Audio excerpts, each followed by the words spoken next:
Olá, está começando o programa Fé Extrema, seja muito bem-vindo à TV Terceiro Anjo. E hoje nós vamos conversar com um homem muito especial, um homem de muita fé, que confiou sempre no poder e na direção de Deus. Ele é oficial da Marinha, engenheiro mecânico naval, professor universitário, pastor e doutor em teologia. Hoje nós vamos conhecer a história do pastor Humberto Moura. Tudo bem, pastor? Tudo bem, Betina. Seja muito bem-vindo ao programa Fé Extrema. Muito obrigado. É bom tê-lo com a gente. Pastor, um currículo aí bastante vasto. Comecei falando sobre a Marinha. Como é que é essa história da Marinha na sua vida? O senhor foi marinheiro? Por quanto tempo, pastor? Eu estive 7 anos na Marinha. Era um sonho meu desde criança, desde garoto. Quando eu me entendi sonhando em ser marinheiro.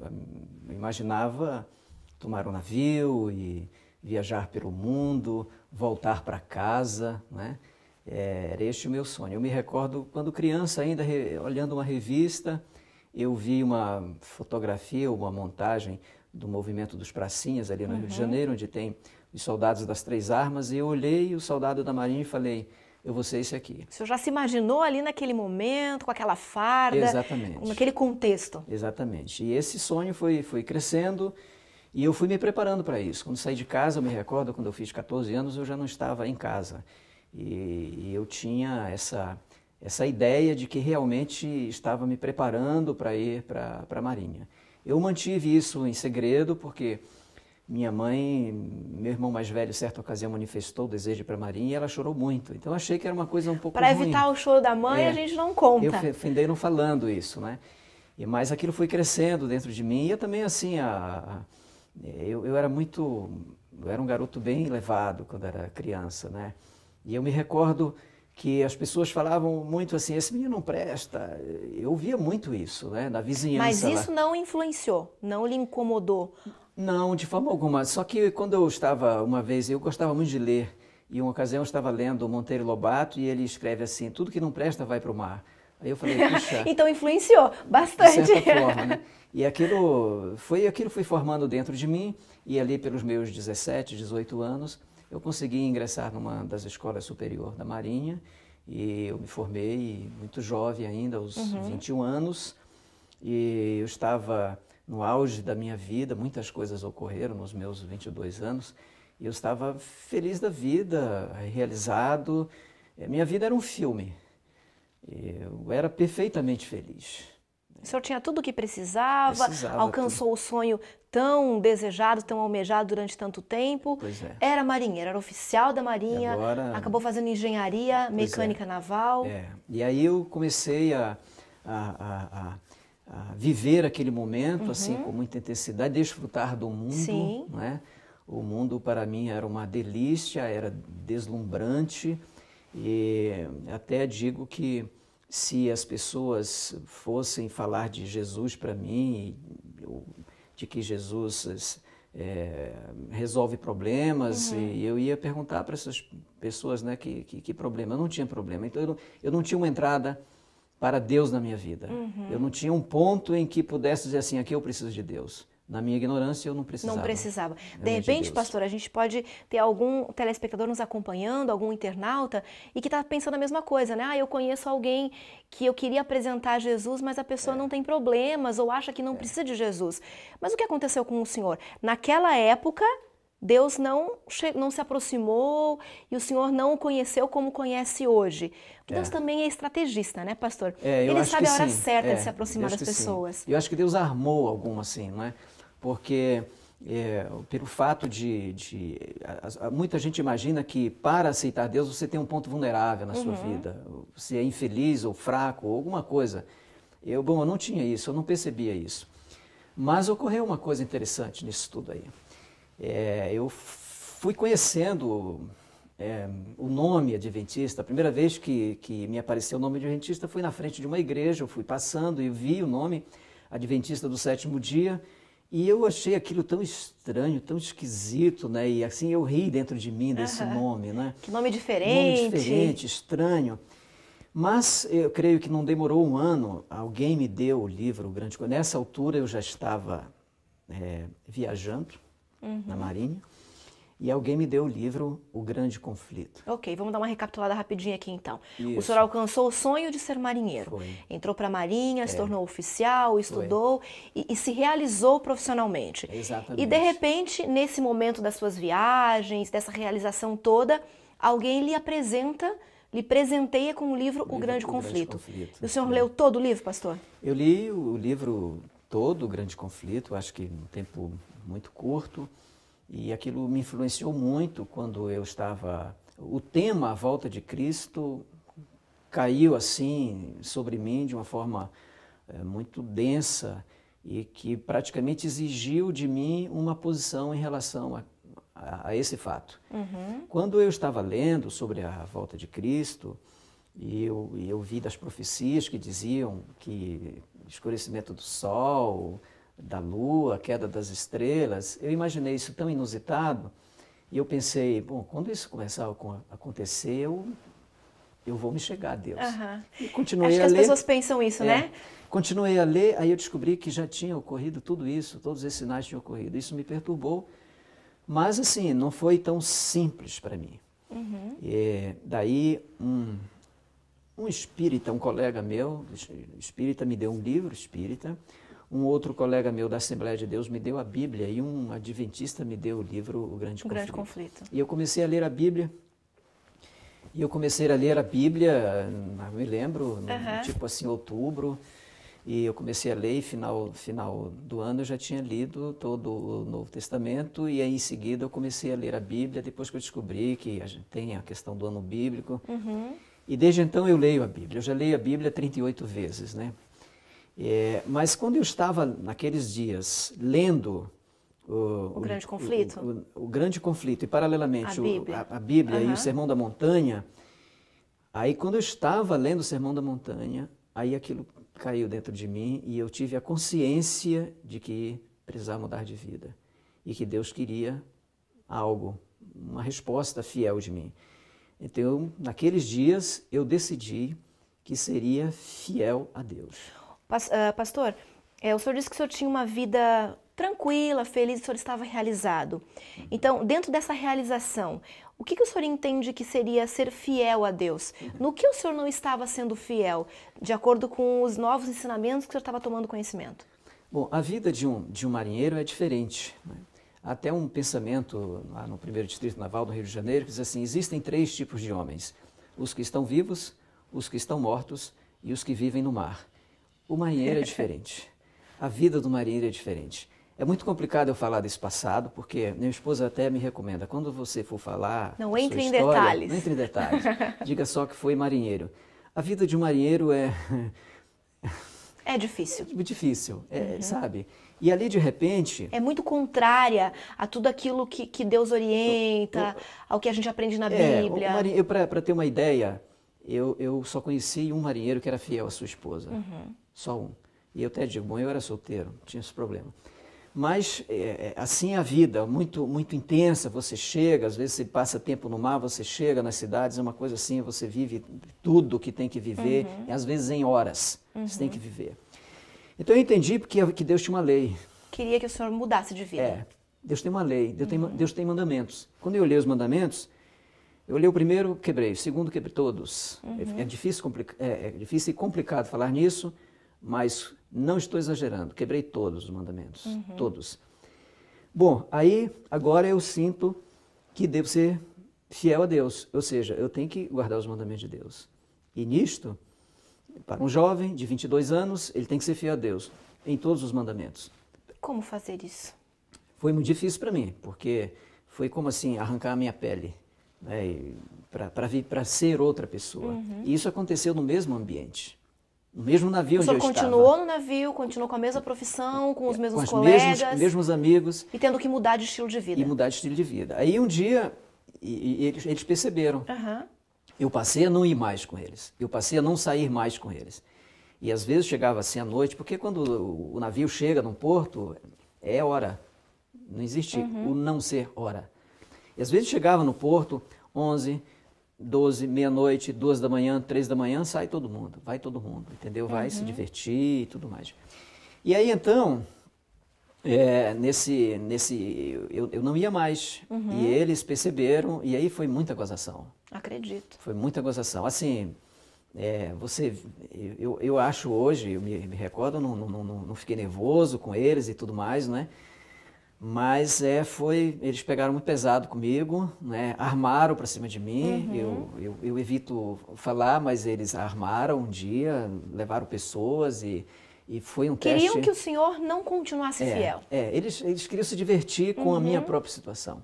O tempo foi passando e eles foram vendo que tinha consistência a minha decisão e aí passaram a respeitar e é interessante que eu passei a ser, digamos assim, o orador de bordo. Quando tinha as coisas e aniversários e tudo mais, eu fazia uma prédica, dizia alguma coisa assim, as coisas mudaram. É interessante porque acho que muitas pessoas passam por isso. Quando começam a querer serem fiéis a Deus, né, as pessoas que convivem, os colegas de trabalho, os familiares, não acreditam nessa fidelidade inicial. E depois, quando percebem uma convicção, uma firmeza, passam a respeitar. Passam a respeitar. Isso ocorreu comigo. Chegava um garoto, e chegava às vezes assim, marinheiro, assim, sabe? E eu falo que alguns tinham um punho assim do calibre do meu pescoço, aqueles homens assim enormes, aí chegavam lá e choravam no meu camarote, diante de mim. E diziam que eles já tinham sido crentes, mas tinham abandonado a igreja, alguns tinham abandonado a família e que eles não sabiam mais o que fazer da vida deles. E eu comecei a ouvir esse tipo de história. Né? Daí eu percebi que Deus se agradou de que eu realmente fosse fiel a Ele. Então teve esse dia que eu falei para o Senhor, eu entendi, falei para Ele, entendi. Eu vou ser fiel. Esse dia assim, digamos que olhando nos olhos de Deus, eu falei, ok, eu vou ser fiel. Eu tinha uma ideia da implicação de tudo isso, mas eu sustentei. As consequências. Eu sustentei, eu falei, eu vou ser fiel.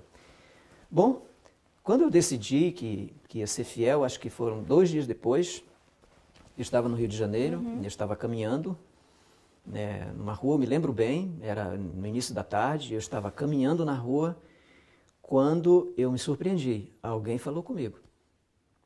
E foi uma coisa assim, estava caminhando e eu ouvi uma voz falando comigo.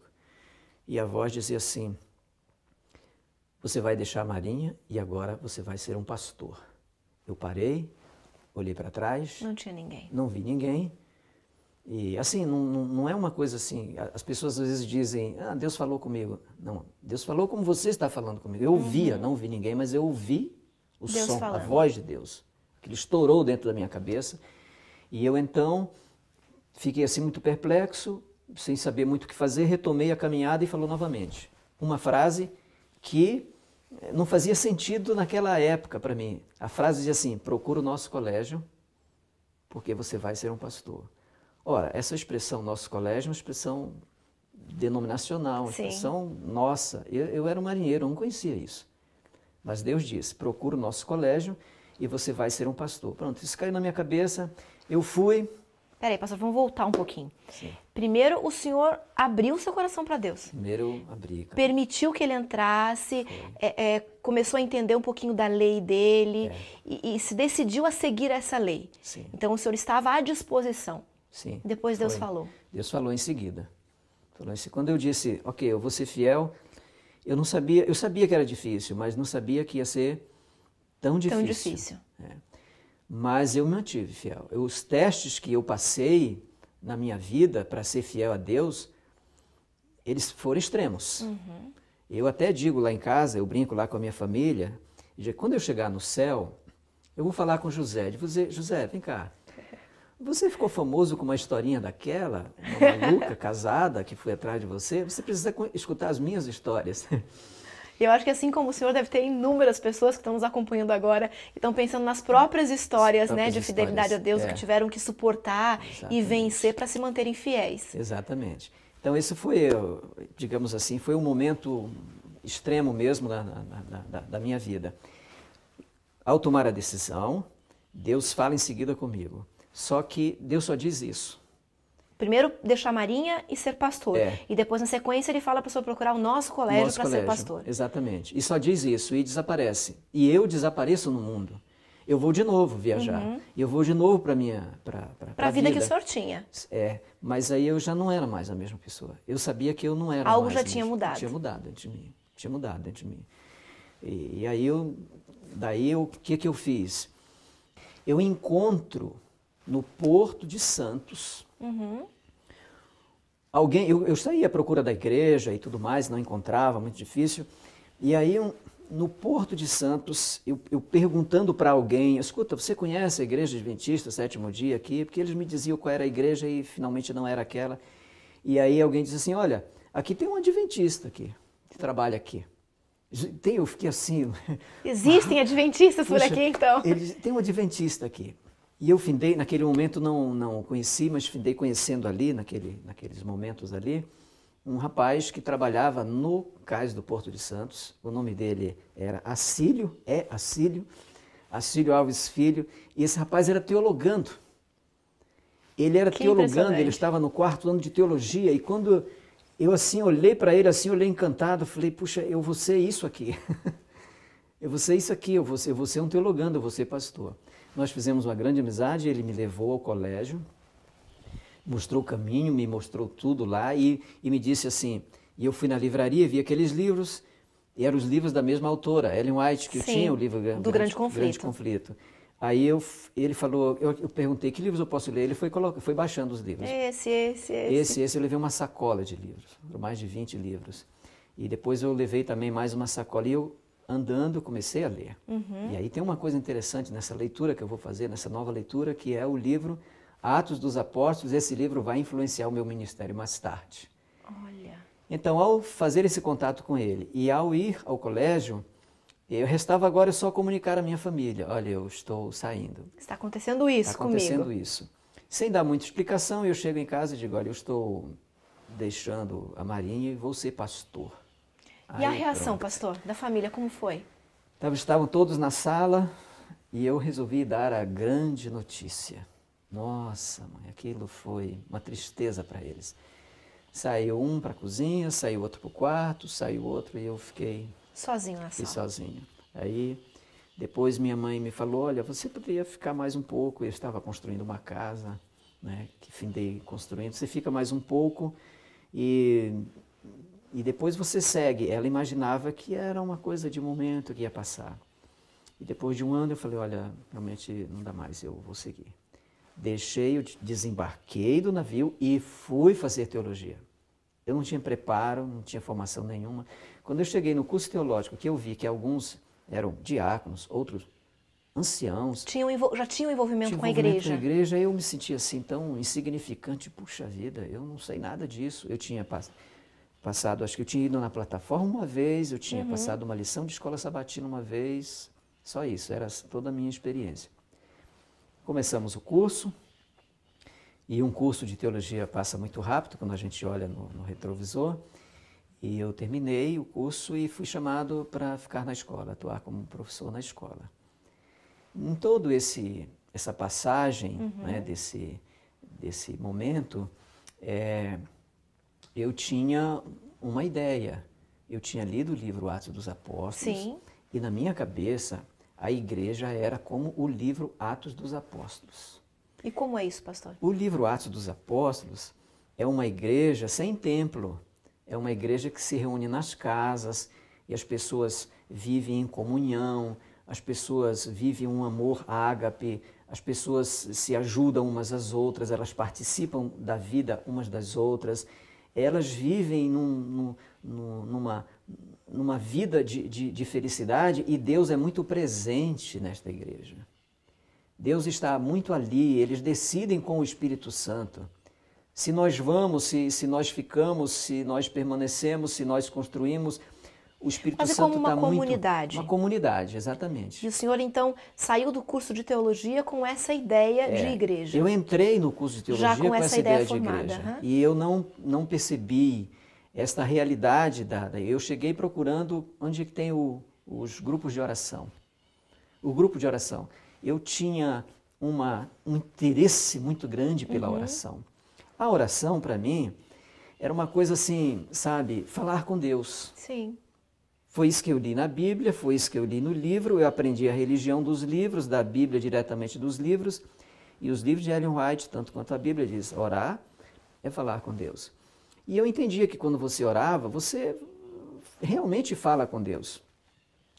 Mas foi interessante a minha oração, como eu comecei a orar, porque nós estávamos na Rússia e o navio estava fundeado, quer dizer, estava parado, aguardando uma situação melhor do tempo para nós entrarmos em Leningrado. Uhum. E o mar lá é salobro, o mar Báltico, e estava todo congelado. E o navio ficou encalhado no gelo lá. Uhum. E nós ficamos lá algumas semanas.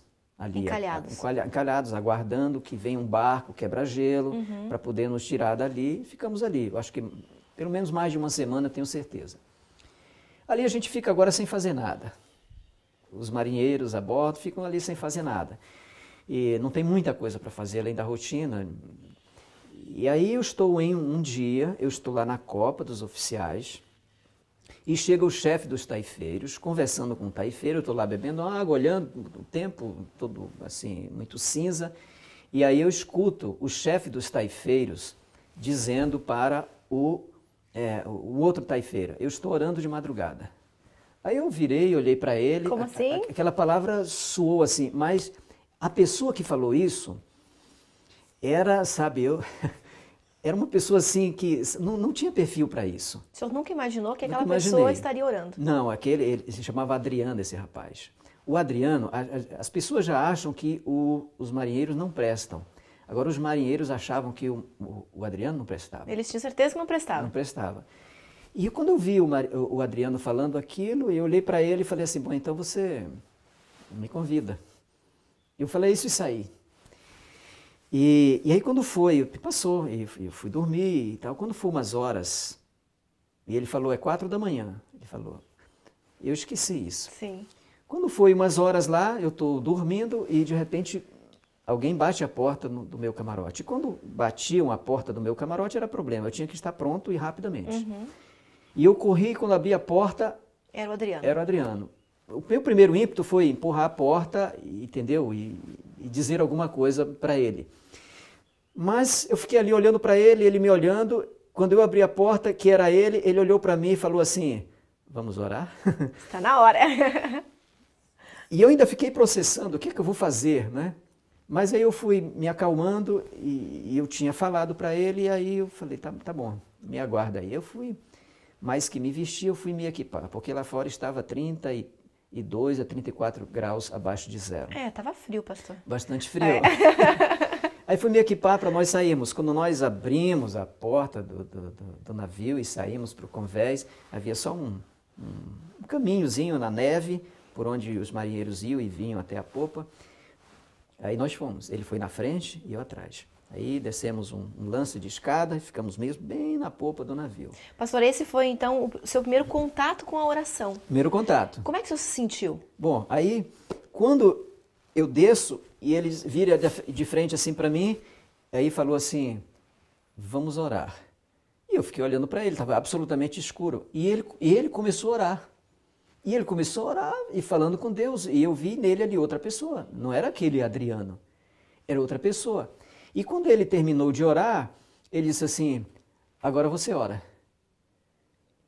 E aí eu fiz como ele fez. Repetiu. Eu repeti, comecei a falar. Comecei a falar. E eu comecei a falar e ali eu já tinha lido sobre oração e eu entendi que eu estava falando com Deus. Então, e essa experiência que o senhor teve, o primeiro momento de oração, e depois certamente o senhor praticou várias vezes, sim, quando o senhor estava no curso de teologia e depois que o senhor saiu, o senhor procurou então esses grupos de oração? Procurei esses grupos, eu não achei, e tentei formar grupos, é assim que eu via, eu precisava de companheiros, precisava de pessoas. Uma das expressões mais lindas que eu ainda considero é, vamos orar a Deus. E eu acho isso fantástico. Um dia um teologando falou isso para mim. Vamos orar a Deus na mata. Havia uma mata lá no colégio.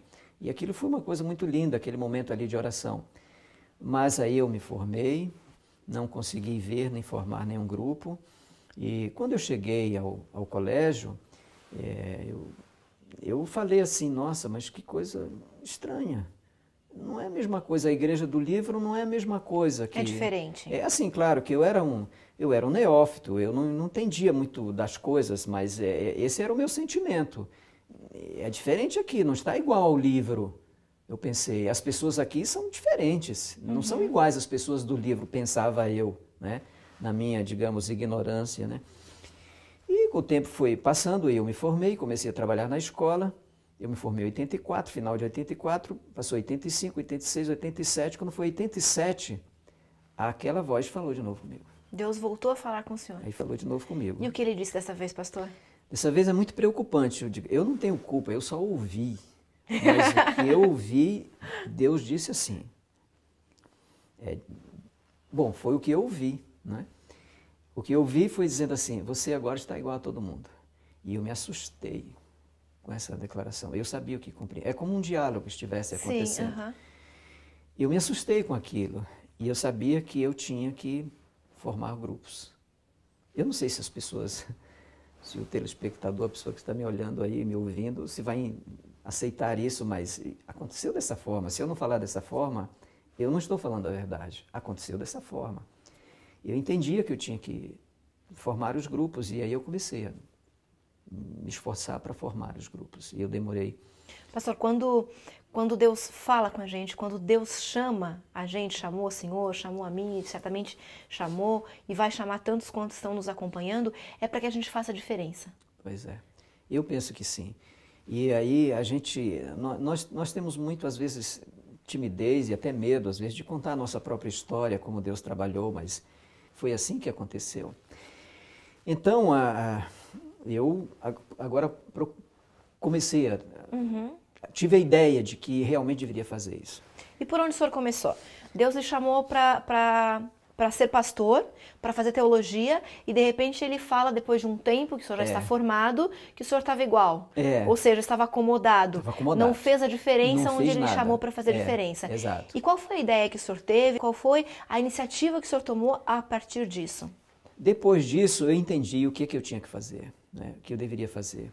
Eu deveria formar grupos. Eu precisava de companheiros para orar. Eu precisava de algo mais do que a religião institucional estava me dando. Eu precisava da religião, um contato real da com Bíblia.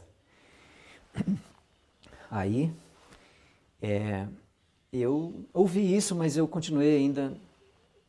Chamei algumas pessoas, não foi possível e eu me acomodei de novo. Aí ocorreu um acidente comigo e eu me queimei com o radiador do carro e foi uma queimadura muito horrível. Dessa queimadura eu fui à farmácia, eles colocaram o remédio deu uma reação alérgica, meus rins paralisaram e a água começou a prender no meu corpo e o meu rosto ficou cheio de água. Começou a inchar. Começou a inchar e eu fiquei 7 dias nessa crise e ao final de 7 dias eu quase morro, tive uma crise muito intensa.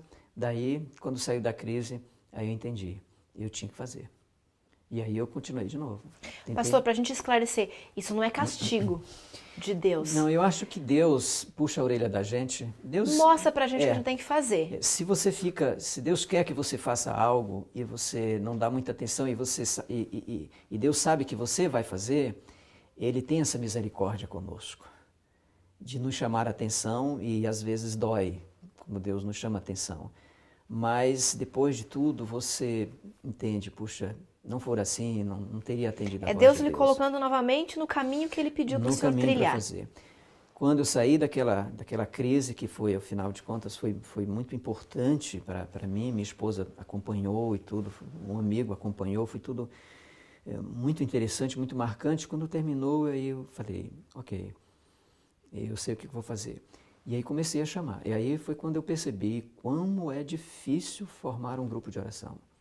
Você pode fazer encontro de pessoas, você faz aniversário, você faz festa, você, sei lá, por tantos motivos, você quer reunir pessoas, você reúne, não é difícil fazer isso. As pessoas vão, naturalmente. Naturalmente, mas quando você diz assim, eu vou orar e eu quero companheiros de oração, eu percebi. Pode ser que essa poucos realidade aparecem. não seja em todos os lugares, mas eu percebi quão difícil é fazer isso.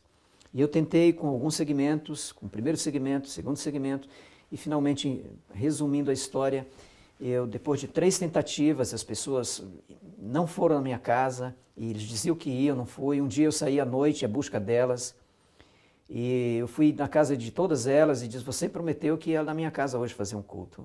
E aí eu comecei a levá-los. Sim. O senhor foi buscá-los? Eu fui buscá-los. Quando cheguei em casa, quando reuni todos, eram 11 da noite. E aí nós fizemos um culto até 4 da manhã. Durante a semana, eu ouvi uma outra voz. Uma outra voz que dizia assim, você não sabe que isso não vai dar certo. Isso não vai dar certo. Não tenta. Você já viu, você é teimoso. Não vai dar certo. E eu tinha convidado mais 3 pessoas, que eram 3 estudantes bolsistas lá do Campus 1. Isso era São Paulo, Campus 1, na época se chamava IAE. E aí eu chamei 3 alunos e aí desisti. Depois que eu ouvi essa voz, eu confesso que eu vacilei e eu desisti. Mas quando chegou no sábado, a minha esposa disse, escuta, não vai ter o grupo hoje? Você não vai se preparar para o grupo hoje? Eu disse, não. Nas outras vezes eu convidei 12 e não veio ninguém. Hoje, essa semana, eu só convidei 3, porque eu iria me preparar. E não veio ninguém. Mas ela disse, mas pode ser que venha. É melhor você esperar. Tá bom. No horário, eu estava lá esperando, 7h30 da noite, ansioso. E quando deu 5 para as 8, apareceram 11 rapazes no meu portão, de uma vez. 11. Foi como receber 11 anjos em casa. E eles entraram. E eu falei para eles, aí foi que eu me acordei do que era porque eu queria as pessoas fazer um grupo. Aí então eu falei para eles algo que eu peço desculpa de repetir aqui, mas eu estava tão empolgado, eu estava tão assim que eu falei para eles, olha, nós vamos começar um reavivamento. Falei para eles. E eles assim me olhando, alunos, né? Um professor, e eu falei, nós vamos começar um reavivamento. E eu disse assim, olha, nós vamos começar um reavivamento e a estratégia é assim, nós vamos orar aqui 3 meses pelo derramamento do Espírito Santo na nossa vida, que há de mudar. O meu padrão era o livro Atos dos Apóstolos, Sim. A recepção do Espírito Santo. E a nossa vida há de mudar. E nós vamos ficar 3 meses e depois de 3 meses, cada um de nós vai fazer o seu próprio grupo. Então, o senhor iniciou um grupo, né, uma matriz, Isso. E desse grupo surgiram outros pequenos grupos também. Essa era a ideia. Eu falei para eles, cada um de vocês vai fazer o seu próprio grupo depois que nós encerrarmos esse ciclo aqui. Isso, pastor, numa época que a igreja não tinha o hábito de formar pequenos grupos. Não. Havia, ali nos anos 80, a igreja já tinha tido uma experiência de koinonias, que havia depois se dissipado, e a igreja tinha uma experiência, em alguns lugares, muito forte, que era de grupos familiares. Mas grupos de oração, em busca de reavivamento, a igreja não aceitava muito isso. Havia uma experiência do passado de grupos que se formaram e tudo mais, então havia um certo trauma, um certo ruído em relação a isso aí. Mas nós começamos, e eu não tinha muita informação nem ligação com essa outra história. O fato é que eu entendia que tínhamos que começar um grupo, eu precisava. Eu não tinha uma estratégia, digamos, eclesiástica, não, eu apenas precisava daquilo. De colegas de oração. Isso, companheiros de oração. E eu achava que isso iria se espalhar. Uma coisa muito intuitiva, ou uma loucura, qualquer coisa assim, qualquer adjetivo desse. Mas deu resultado, porque esse pequeno grupo que o senhor montou eram de alunos que estavam no período escolar. Exatamente. E depois eles começaram a voltar para casa, em férias. Aconteceu isso. E começaram a repercutir essa ideia, repercutir. Quando eu falei para eles, depois de 3 meses, cada um começa o seu, ele disse assim, olha, nós somos 12, mas digamos que 10 de nós façamos um outro. Então nós deixaremos de ser 10 e passaremos a ser 100. E se vocês prepararem bem esses 100, cada um dos seus 100, nós vamos ser 1000. Um efeito multiplicador, né? Efeito multiplicador. E eu disse assim, e depois de mais 3 meses, nós poderemos ser até 10.000. E aí, então, nós vamos nos espalhar e nós vamos... Aí eu comecei, assim, a delirar, né? Admito. Eu comecei a falar assim, aí nós vamos além do colégio, dos muros do colégio, nós vamos além dessa cidade, nós vamos, olha aqui, além desse estado, realmente um delírio, nós vamos além desse país. Bom, para encurtar, para que haja uma pressa, né, de alguém me avaliar o que eu estou dizendo, 2 anos depois, eu recebi uma carta de Genebra, da Suíça, onde uma estudante brasileira que tinha participado de um desses grupos dizia: nós temos 5 grupos, preparo para a chuva ser hoje aqui em Genebra. Que maravilha, pastor. Então o senhor realmente foi com esse grupo além dos muros do colégio, Fomos. além do país? Fomos. E daí eu fiquei indo nas igrejas onde me convidavam e tudo mais, mas era assim muito sozinho.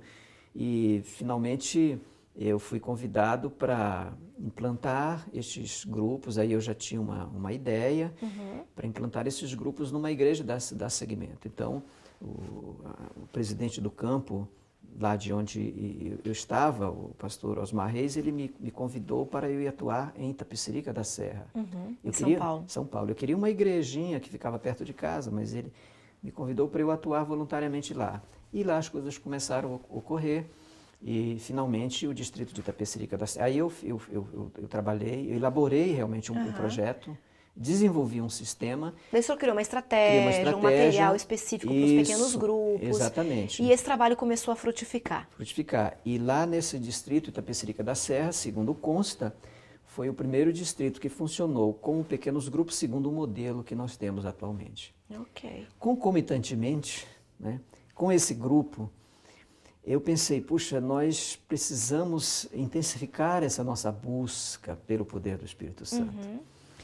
Daí eu havia lido ali Atos Desejado de Todas as Nações, Parábolas de Jesus, que Jesus saía de Nazaré à madrugada e às vezes passava a noite inteira, como também diz a Bíblia, passava a noite inteira em oração e depois voltava. Lendo aquilo ali, eu como que assim transformei aquela leitura numa imagem. Jesus saindo, passando a madrugada e voltando. Jesus voltando ao amanhecer para a sua oficina. Para continuar os trabalhos. Continuar seus normais. trabalhos. Quem sabe tinha uma encomenda de algumas cadeiras para entregar aquele dia. E Jesus voltando. E aquilo assim me encantou e eu pensei, vamos fazer um culto assim. Ninguém se falava naquela altura. Isso era final dos anos 80. 1989. Um culto na madrugada, sim. Um culto à madrugada, no mato, numa mata, alguma coisa. E eu falei, puxa, poderíamos imitar Jesus e buscarmos essa comunhão. E eu falei para os garotos. Já era final do ano, esses garotos já eram multiplicadores, eles já tinham seus grupos já fazendo. E eu falei para eles, e eu disse, olha, nós podíamos fazer um culto assim, de manhã, de madrugada. E tinha ainda uma mata lá no colégio, que ainda tem um pedaço ainda, lá no colégio Campus 1, São Paulo. O NASP São Paulo. NASP São Paulo. E aí combinamos e eles aceitaram e disseram, então nós vamos. Tá. Quando foi no dia, eu cheguei no colégio, 4:30 da manhã, fui lá nos quartos deles, acordei, alguns já estavam acordados, outros nós acordamos e nós subimos. Aquele grupo, entramos, a mata não era como é hoje, assim, aberta, era uma mata muito fechada. Na época eram quantos jovens, pastor? Entramos 12. 12 homens 12 entraram homens, na mata para orar. Foi algo assim fantástico. Sabe o que é realmente encontrar com Deus? A gente fala assim, um encontro com Deus, mas eu acho que as pessoas não entendem muito isso aí ainda. E quando nós chegamos lá, Deus estava lá. Isso aí não há dúvida que Deus estava lá. Havia algo denso, havia algo intenso. E quando nós nos ajoelhamos, eu espero não estar contando algo que não tenha ocorrido. Mas quando nós nos ajoelhamos, eu me lembro bem, já estávamos ajoelhados e eu vi ainda barulho de coisas quebrando, como que alguém pisando ali ao lado. E depois algo foi visto, que eu prefiro não comentar, mas quando nós encerramos ali, todos nós estávamos muito entusiasmados. Quando nós marcamos o segundo encontro, veja só, ao final do segundo encontro, nós já éramos 24. Nossa, isso foi multiplicando também como os pequenos grupos. Exatamente, foi multiplicando. O terceiro encontro foi 48, o outro encontro já foram 72 pessoas. E aí, quando nós terminamos o segundo, eles disseram assim, os estudantes disseram, nós podíamos fazer isso todo domingo. Acontece que no terceiro que nós fomos, Tinha ocorrido uma história lá no colégio de uma menina que havia estado possessa e ela apareceu lá. Pro culto da mata. No culto da mata. E houve uma experiência, porque ela ficou possessa e eu nunca tinha visto aquilo. E aí eu fui em cima. E eu fui em cima e dei a ordem pro demônio se afastar. Eu nunca tinha visto, não tinha nenhuma experiência com aquilo. E o demônio realmente se afastou, isso virou uma notícia. Repercutiu bastante. Repercutiu e as pessoas começaram a ir. E de repente nós tínhamos já centenas de pessoas lá, orando a Deus de madrugada. O culto, então, as pessoas de fora souberam, as comunidades, os grupos que já estavam sendo feitos fora começaram a ir. Então, todo domingo de madrugada o pessoal está indo ao culto da mata? Está indo. Nós tivemos 2 semanas de oração nesse culto. Não fizemos as mais semanas porque a logística não permite, porque veja só, quando nós fizemos a primeira semana de oração, o primeiro culto nós fizemos seria de domingo a domingo a semana, como de fato ocorreu. No primeiro culto, a minha expectativa era que a gente tivesse 1000 pessoas lá. E nós tivemos 972 pessoas. Nossa, no pastor, primeiro muita culto. gente. Contadas. Eu creio que havia até um pouco mais de 1000, mas contadas ali, quase 1000 pessoas. Aí o que aconteceu? Na segunda-feira, eu imaginei, se vierem umas 100, 100 e poucas pessoas, está muito bem. É dia de trabalho, é São Paulo, mas apareceram 670 pessoas. Nossa, o que a gente percebe é que as pessoas estão realmente sedentas de Deus. Sedentas. E elas começam a buscar quando elas percebem que é um trabalho sério, que o Espírito Santo está envolvido, que é direcionado a Deus mesmo. Hoje, pastor, faz quantos anos já que acontece esse culto da mata? Na terça-feira, nós já tínhamos mais de 800 pessoas. Enfim, no último dia, domingo, nós tínhamos cerca de 3.000 pessoas lá. Então foi uma coisa assim, foi um Pentecoste. Neste final de ano, 2014, que vamos celebrar no início do ano que vem, 1º de março de 2015, nós vamos celebrar os 25 anos de culto da mata. E continua acontecendo todo domingo? Todo domingo vão lá centenas de pessoas, às vezes até 1000 pessoas, mais de 1000 pessoas continuam indo àquele culto. Que maravilha. O senhor falou aí 25 anos, o senhor já estava no ministério há algum tempo, então são quase 30 anos de ministério pastoral. Eu tenho 28 anos de ministério pastoral. Eu acredito que ao longo desse período, pastor, muitas coisas boas aconteceram, muitos resultados positivos, Sim. Muitas frustrações também devem fazer parte dessa sua história e algumas situações bastante difíceis e complicadas de serem vencidas, Sim. como, por exemplo, um acidente que o senhor enfrentou nesse período. Foi algo inusitado isso, pastor? Bastante. Então, quando eu recebi um chamado para trabalhar no Nordeste, depois de 10 anos já atuando lá em São Paulo, e nós foi um período fantástico para minha família. Lá nós implantamos os pequenos grupos. Aí depois de ter implantado, eu fui chamado para ser pastor nesta igreja lá em Itapecerica. Tive uma experiência lá de 2 anos, ganhei experiência e lá no Nordeste realmente nós implantamos um sistema e foi de pequenos grupos, né? Começou a ampliar essa ideia. Foi uma revolução, se tornou um movimento assim nacional. E ao final desses anos, nós voltamos para São Paulo. Minha família, meus filhos já estavam estudando, minha esposa arrumou um trabalho de volta e eu fui chamado para o NASP. Eu atuava no Campus 1 e agora eu estava voltando para o NASP Campus 2 em Engenheiro Coelho. Neste retorno, ainda sem estar muito definido onde eu deveria trabalhar, aí ocorreu um acidente muito grave. Neste acidente, eu não me lembro. Eu só me lembro que eu saí lá da casa onde eu estava, por volta das 3 da manhã, e por volta das 3, antes das 4 horas, ocorreu o acidente. Neste acidente, que eu passo a narrar, eu não me lembro. O que consta é que eu atropelei um cavalo, um animal na pista. Não havia marca de freio na estrada, significa que eu bati com toda a força, provavelmente eu não vi esse animal. E o carro, a batida foi tão violenta que o cavalo abriu em 2, né?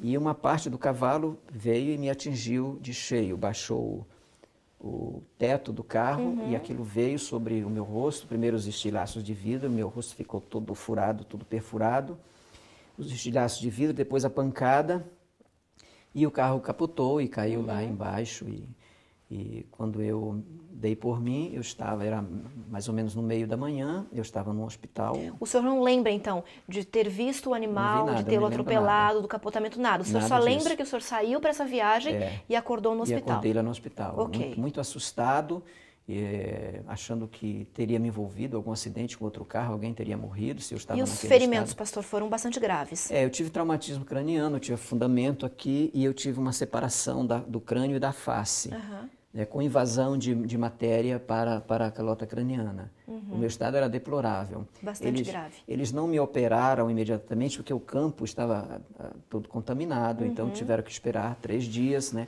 A mandíbula saiu do lugar, uma porção de coisas e ocorreram. Os meus olhos, havia suspeita de perfuração, eles pareciam 2 almôndegas assim, uma coisa assim muito horrível. Só o fato do senhor estar aqui hoje conversando conosco, normal, sem sequela, já é sinal de que foi feito um bom trabalho pelos médicos, mas que também Deus atuou de maneira poderosa. Houve algo, Exato. Mas além disso, tem algo diferente também nessa história para a gente contar para quem está nos acompanhando, não tem? Sim, tem algo diferente. Quando eu estava no meu, acho que 9º dia, eu fiquei 11 dias no hospital, fui trocado de hospital e tudo. Mas quando eu estava lá pelo 9º, 10º dia, que eu já conseguia enxergar, alguém deixou um prontuário lá, na cama. E eu olhei o prontuário. E eu olhei a hora da entrada no hospital e aquilo me assustou. Porque pelas contas que eu havia feito, tendo viajado 60 quilômetros num intervalo ali de mais ou menos 50 minutos, o meu acidente teria de ter ocorrido pela velocidade que eu estava e pela distância percorrida, o meu acidente deveria ter ocorrido entre 3h50 a 4 horas da manhã. Isso não há nenhuma dúvida sobre isso. Pelo trajeto que você já tinha passado, Pelo né? trajeto que havia passado. E qual era o horário que estava da sua entrada no hospital? O horário que estava na entrada no hospital era 3h55, ou seja... Exatamente na hora do acidente? Na hora do acidente. Como assim, pastor? O senhor está se acidentando na estrada e de repente está entrando no hospital? Da situação em que eu estava, ninguém me colocaria dentro de um carro, porque eu estava completamente ensopado e desfigurado de sangue dos dejetos do animal, do intestino e do estômago do animal. Ninguém me colocaria em um carro. Mas se me colocassem, alguém teria que ter me visto na hora, teria lá me buscar, me tirar da ferragem, subir comigo, colocado em um carro e me levado para o hospital. Isso já demoraria um tempo? Pelo menos 30 a 40 minutos. Então a sua entrada no hospital, registrada no prontuário, não poderia ter sido 3h50? Não poderia ter sido 3h50. Aí eu me recordo, isso é um momento muito comovente para mim, porque eu me recordo que o policial estava lá e ele fazia perguntas que eu não entendia bem, mas ele fez uma pergunta para o pessoal lá da enfermagem, quem trouxe ele? Falou exatamente essa pergunta, quem trouxe ele? E eu vi a resposta da pessoa que disse, não sei. Apareceu um homem aqui, com ele no colo, colocou sobre a maca, disse que tinha atropelado o animal e desapareceu. Não, mas você não viu uma carreta, alguma coisa aqui? Eu disse, nós não vimos nada. Ele, do jeito que entrou aqui, foi embora. Então, como eu acho que se for um homem, ele teria que ter voado do local do acidente para lá. Para poder dar tempo, né, pastor? Como eu não acredito em super-homens, eu prefiro humildemente acreditar que Deus deve ter providenciado um meio muito especial para ter me tirado daquele lugar e ter me colocado naquele hospital. Depois disso, todos os médicos disseram, depois de 6 meses você tem que pensar em trabalhar. Depois de 6 meses nós vamos avaliar todos, e todos disseram a mesma coisa. Tem um médico aqui na USP, no último que nós fomos, fui com a minha esposa, ele falou assim, um cientista, ele olhou demoradamente, fez o exame das imagens, o exame clínico, depois ele me olhou assim e falou, você já agradeceu? Ele falou assim, você já agradeceu, um cientista, você já agradeceu porque o seu quadro não permite esse tipo de situação. Isso. Pastor, que lição o senhor consegue extrair de tudo isso que aconteceu? De repente a gente poder perceber que foi um anjo que lhe conduziu até o hospital para que o senhor pudesse receber o atendimento adequado na hora certa e para poder estar aqui hoje para contar a história para quem está nos acompanhando. Que lição o senhor tira disso, pastor? Parece que sim, não é? Deus deve ter agido. Eu vejo a minha vida dentro de todo esse contexto, desde o garoto que foi para a Marinha, cheio de sonho, o encontro com Deus, a leitura da Bíblia e dos livros de Ellen White, aquela convicção de que deveria fazer alguma coisa, o começo de estar agindo, trabalhando, orando nos grupos, os cultos que nós começamos a fazer, e hoje está ainda atuando na igreja como pastor. Eu só posso dizer que Deus é muito bom. Eu não entendo Deus, como Ele pode pegar pessoas assim e amar, mesmo uma pessoa que não possa fazer muita coisa, que não tenha tanta condição, que não contribua tanto, mas como é profundo o amor de Deus. Isso realmente é um grande milagre. Com certeza. Pastor, a gente poderia ficar aqui horas e horas conversando. Tenho certeza que o senhor tem muitas outras histórias para contar para a gente. Essa é surpreendente, mas eu sei que outras histórias o senhor também guarda aí no coração, que envolve não só o seu ministério, mas a sua vida pessoal. Eu acredito que em um outro momento a gente vai poder voltar a conversar. Agora eu só gostaria de lhe agradecer por ter compartilhado conosco as suas experiências e a forma como Deus agiu na sua vida e continua agindo. Obrigada, pastor. Obrigado. E obrigada a você que está acompanhando conosco o programa Fé Extrema aqui na TV Terceiro Anjo. A gente volta num outro dia com uma outra história bastante importante e impressionante como essa que você acompanha agora. Que Deus te abençoe.